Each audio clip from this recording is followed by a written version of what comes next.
حضرت صاحب یہ ارشاد فرمائیں کہ قرآن مجید میں کتنے اور کون کون سے فرشتوں کے نام مذکور ہیں؟ یہ ایک تحقیق طلب سوال ہے. اس بارے میں ہماری تحقیق کہہ لیں یا ناقص مطالعہ کہہ لیں. چونکہ اس بارے میں روایات مختلف ہیں تو اس لیے تھوڑا تحقیق میں بھی فرق آ جاتا ہے. اگر جو ان کے متعلق روایات ہیں ان سب کو اکٹھا کیا جائے تو تقریباً 12 فرشتوں کا نام قرآن پاک میں مذکور ہے. بعض تو بڑے واضح ہیں، جیسے کہ پارہ 1 میں جناب جبریل اور میکائیل کا نام ہے. اس طرح ہاروت و ماروت یہ بھی اصح قول کے مطابق دونوں فرشتے ہیں. ان کے متعلق من گھڑت واقعات مشہور ہیں، وہ غلط ہیں. 4 نام تو یہ ہیں. اس طرح البرق یکاد البرق، برق بھی فرشتے کا نام ہے.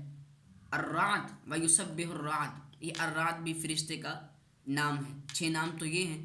اور اس کے ساتھ مزید جو 6 نام ہیں، پارہ 17 کے اندر ایک نام مذکور ہے سجل، تو سجل بھی فرشتے کا نام ہے.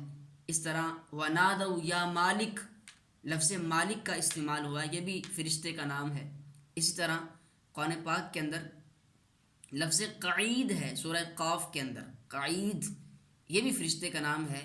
اور ایک قول کے مطابق ذوالقرنین جو آیا ہے یہ بھی فرشتے کا نام ہے.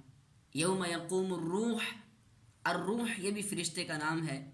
اور السکینہ هو الذی انزل السکینہ، یہ بھی السکینہ بھی ایک قول کے مطابق یہ بھی فرشتے کا نام ہے.